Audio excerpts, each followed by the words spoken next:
Part 3. Ethics-Based Selective Irregular Warfare.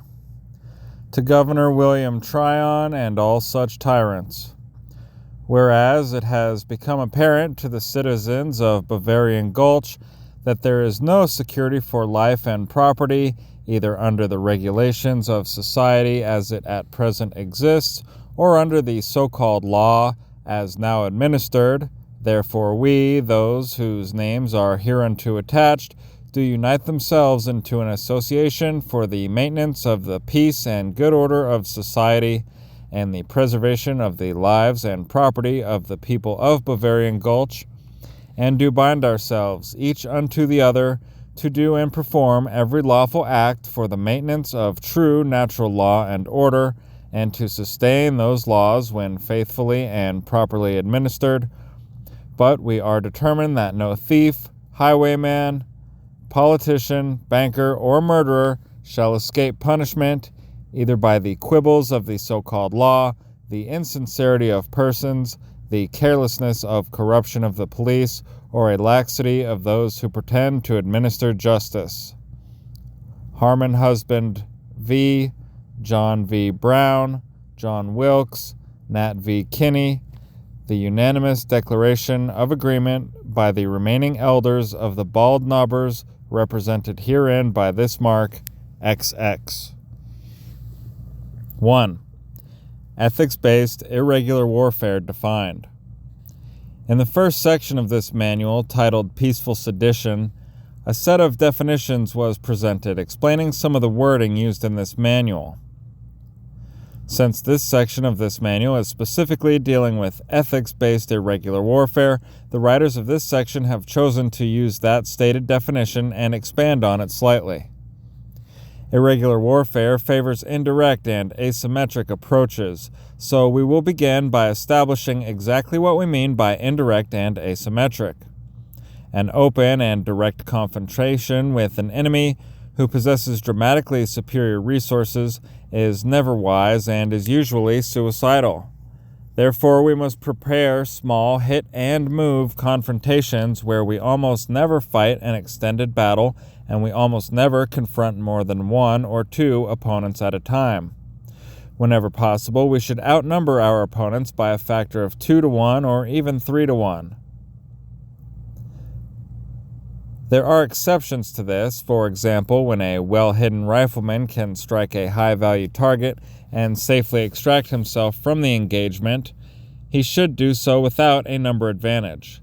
Likewise, we must never attempt to hold or capture a geographic location of any kind, but we must remain fluid so that at any moment's notice we can disperse into the vastness of the human tide. If possible, every confrontation should be planned and should be initiated on our terms. Targets should be carefully selected based on their priority and their vulnerability. Hard targets should be avoided at almost any cost. Our purpose and focus should always be on the long victory, and we must never allow short-sighted goals or temporary gains to lure us into believing that this war can be won by military means. Our primary purpose is to agitate and irritate our enemy, not defeat him. In a way, we are simply here to whip the money changers and knock over the tables. Our purpose is not to confront the might of the legions nor defeat the empire. The market will defeat the state. Our job is to erode our adversary's power, influence, and the individual's will to fight, while economics and the above-ground activists do the job of shifting market demand. Through self-discipline and mutual encouragement, we must maintain this style of fighting until the true powers behind the throne reveal themselves and become vulnerable. Then, and only then, we must shift our focus and descend upon them with single-minded dedication to decapitate the state through direct strikes against the true leadership. When that day comes, we must show no mercy. We must wear the edges off the guillotines and run the wood chippers' fuel tanks dry. The thing that differentiates our version of irregular warfare from terrorism and other government-supported guerrilla fighting is that we must always maintain the moral high ground by insisting all of our actions be ethics-based. In other words, No matter the outcome, our actions themselves must fall within the limits of property rights and defense as outlined elsewhere in this manual. Unlike our enemy, we must never strike the innocent for the purpose of moving the herd. We must never intentionally cause fear in the hearts of the innocent, and we must never intentionally sacrifice an innocent life for our cause. Our targets must always be specifically chosen and not the result of chance. Our strikes must be with precision, causing as little risk to bystanders as possible. For that reason, we should avoid using explosives as weapons as much as reasonably possible. And finally, every action must be for the purpose of disrupting the state, not to bring glory or recognition to any individual, nor even the cause itself. 1-1. Stomping Sandcastles. We shall not grow wiser until we learn that much of what we have done was very foolish. We wish it were not necessary to write this manual. We wish the bulk of humanity would not have allowed itself to become content in its own captivity while forcing the captivity upon the rest of us. We wish those talented in the ways of self-defense and endowed with the independent warrior spirit had stood up and crushed the state and its supporters before the state had the opportunity to systematically dumb them down to the point that so few are left that can still think and fight. But we also know that no matter what each of us may wish, the reality of the situation is that a war is coming, and we can choose to fight it on our terms, or we can suffer the consequences of allowing the enemy of humanity to choose those terms and place this war upon us. Knowing that only the fool and the desperate fight on their enemy's terms, we choose to be neither the fool nor the desperate. We choose to plan, we choose to prepare, we choose to learn, and we choose to fight on our terms and on our schedule. Unfortunately, a portion of this manual must be dedicated to correcting the misled, reprimanding the arrogant, and mocking the foolish. Before we can show you how to arm yourself and how to fight a winning war, we must first destroy those precious sandcastles that so many have spent so much time and resources building. It would be nice if we had the talent, the time, and the media outlets to carefully walk everyone through this process without offending anyone, while at the same time being entertaining and making everyone feel good about themselves. But we don't have that luxury, and neither do you. We have serious business ahead of us, and we need to clear out our ranks of those who can't handle the challenges that are coming towards us at an alarming speed. Preconceived notions, pride, machismo, and ego need to be set aside, and a realistic understanding of our resources, our strengths, our weaknesses, and our character need to be examined. Then you need to ask yourself if you are suited to step up and accept this challenge, or if you would prefer to adjust your chains and go back to enjoying government bread and circuses while passing the state on to your children. At least one of the sandcastles that we will be stomping will be American-centric. However, we will try to make this presentation broad enough that non-Americans can still find it useful. To clarify what is meant by that, too many Americans simply don't think of the rest of the world as even existing when they think about things like police brutality, property confiscations, and other forms of tyranny. When they think of the state, they only think of the D.C. government rather than the bigger picture of the state as described in this manual. Somehow they have developed the mentality that Washington, D.C. is the center of their problem, and if a few politicians in that city were subdued or replaced, then we would all live on the Big Rock Candy Mountain where gumdrops grow on lollipop trees and trained monkeys ride unicorns delivering ice cream sandwiches to all the happy children. Many Americans ignore other governments around the world that are every bit as evil as D.C., and that would be more than happy to rush in to fill any power vacuum that would develop if D.C. fell.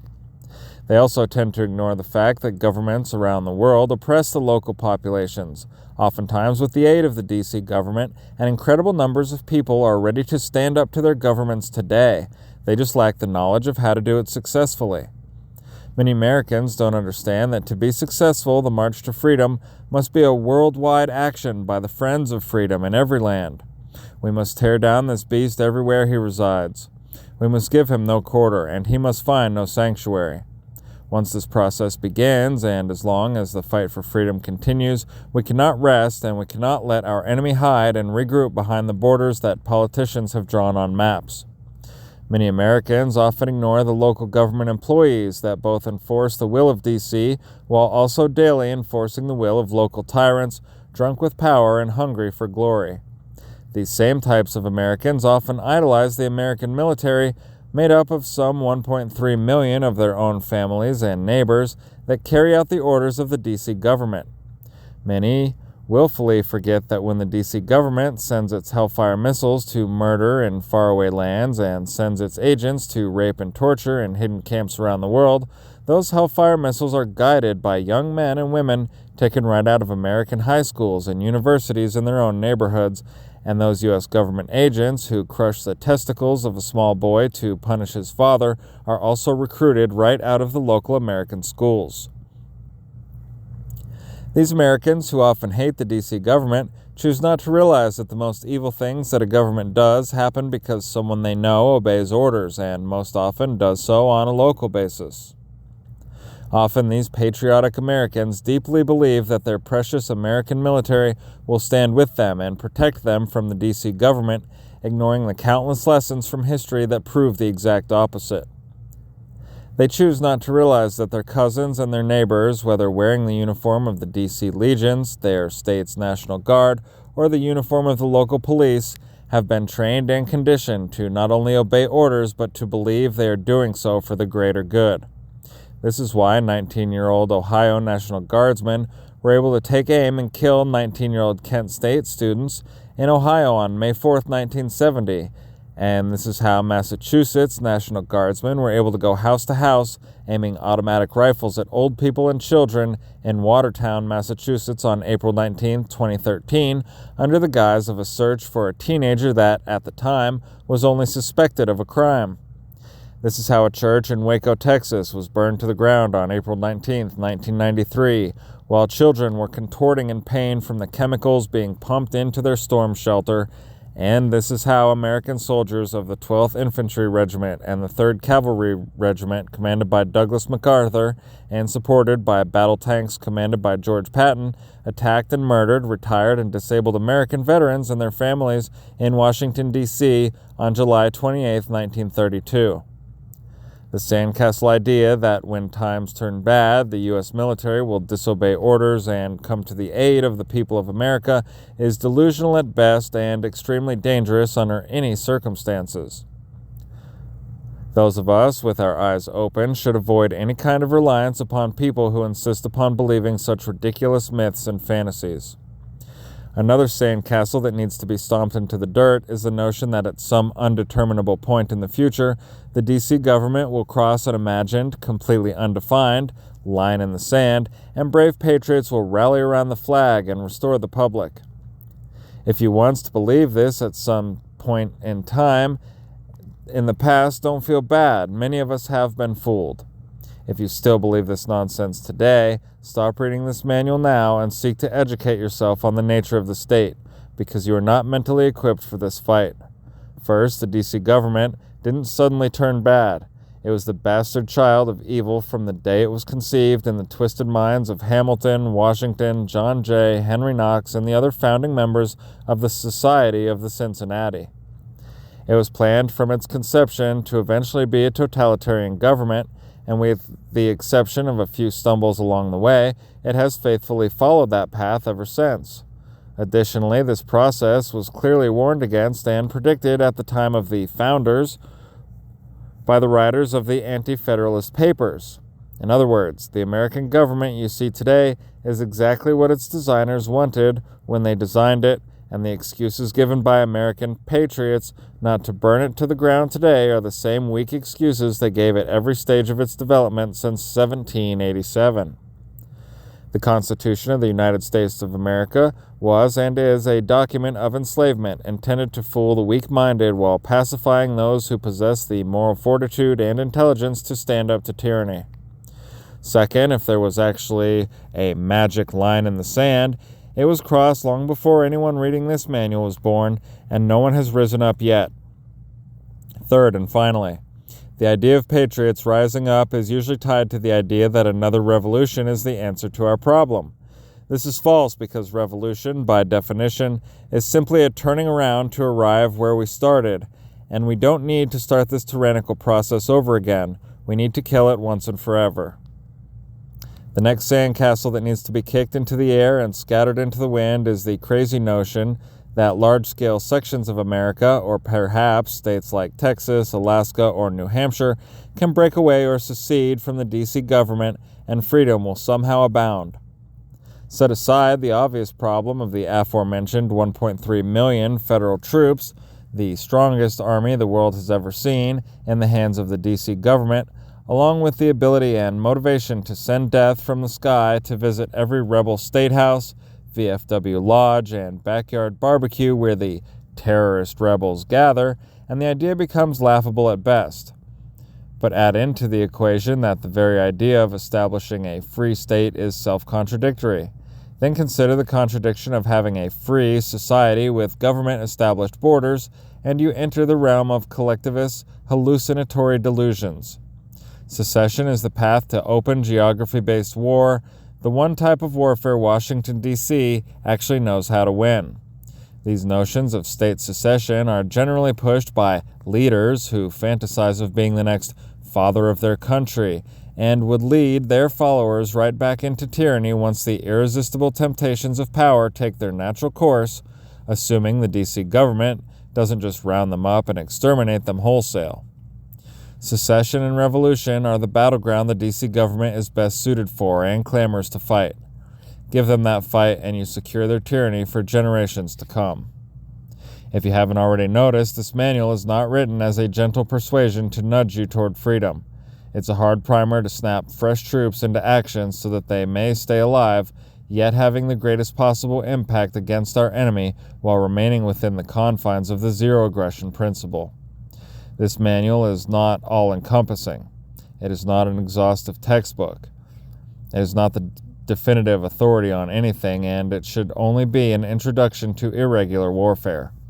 In reality, this manual is nothing more than a drill instructor in your face screaming his lungs out so that you will not do something stupid that gets you or others like you killed. This manual is the glass of ice water down the back of your neck to wake you up from the hypnotic stupor your liberty leaders have seduced you into. This war is ours to win if we do it right, and ours to lose if we refuse to use wisdom or fail to keep our actions ethical. As much as the soft world wants you to compromise, get along, and unite, you must stand on principles, inflict justice, and scatter the collective into the dusts of history. Otherwise, you should return to the cotton fields and keep your head bowed low until the master decides he will let you have an extra chicken. Let's just pause and recap these points, as they are the cornerstone of this part of this manual and cannot be overemphasized. Washington, D.C., although a disgusting swamp of corruption and tyranny, is not alone in its crimes. Local tyrants and their servants enable the federal government to be what it is, and absent the federal overlords, those locals would become just as bad or worse than their D.C. masters. The myth that the U.S. military will come to the aid of the American people is counterfactual and a deadly mythology that history has disproven. Outside of the political borders of America lies a world on the verge of meaningless revolution that can be redirected to join us in a meaningful war against the true enemy of humanity, the state. But we must realize there is no magic line in the sand somewhere in the future. Slavery is upon us now unless we stand up and free ourselves. We can fight the war our grandfathers failed to fight, or we can pass this slavery on to our grandchildren and accept the scorn we rightfully deserve. We must never accept the morphine of half measures, nor settle for a slightly more comfortable slavery under a local master. And we must not be baited into open confrontation with the strongest military the world has ever known, fighting an old-style geography-based conventional war. We must never attempt to take or hold a physical location or geographic area. We must never let our enemy decide the battlefield, not even once. We must fight unseen, undetected, without glory or recognition for our victories and without sympathy for our losses. We must punch the enemy where he doesn't expect it and move before he can react. This is how we fight this beast, and this is how we kill him. The final sandcastle to be crushed is the so-called castle doctrine, perhaps the most precious castle in Western culture. Since pre-Roman times, a man's house was his castle, a place no tyrant or his lieutenants had the right to enter without permission. Even the vampires of European myth and legend could not breach the door uninvited. The foundational property right was the basis of our conception of privacy and the idea that government agents needed a warrant to enter our homes. In today's world, the castle doctrine, no matter the platitudes, is de facto dead. If you, the individual, are brave or foolish enough to exert your right to protect your home and regulate who enters and under what circumstances that entry takes place, you may enter the land of the dead on the express train as SWAT teams cut you down or unmanned, unseen aircraft rain death on you from above. A right ceases to be a right if it is impossible to enforce. If that sentence offends your sense of good and bad, then good for you. There is hope for you. Currently, this right of property is dead, but there are those of us who will see it resurrected. But before we can do so, we must first remove the power that has crushed property rights at every turn. We must kill the state, and the state lives so long as its enforcers and benefactors live. Therefore, seeing that we have been systematically attacked, we must defend ourselves and our property by killing the threat and those presenting said threat. But we cannot do it standing in our doorways. That battleground has been lost, and we must fall back and proverbially head for the hills, where our safety has always been. We must shift the battlefield to our advantage and become a fluid force that cannot be detected, cannot be pinned down, and cannot be defeated. The individual warrior must embrace ethics-based irregular warfare and learn the lesson of Bupert's Law, roughly stated, a mountainous people with a rifle culture cannot be defeated by conventional forces. That said, in many cases, the individual warrior may not have access to actual mountains for refuge, therefore many will have to adapt their methods according to circumstances. However, it is the opinion of the authors of this manual that a rifle culture is imperative to our victory. Keep in mind that in February 2013, former Los Angeles cockroach Christopher Dorner, one lone actor proficient with a rifle, froze the entire law enforcement complex in Southern California in fear for nearly a month. One severely disturbed man had that kind of an impact with no support network and a horribly flawed approach and method. Consider what he could have done with a clear mind, a solid philosophy, a dependable partner, a network of sympathizers, and if he had not confined himself geographically. We have both the moral high ground and the logistics on our side if we fight an extended series of individual battles using wisdom and a disciplined ethics-based irregular warfare approach. We have found ourselves in this position not because we chose to be aggressed upon, but because we choose to stop the aggressor.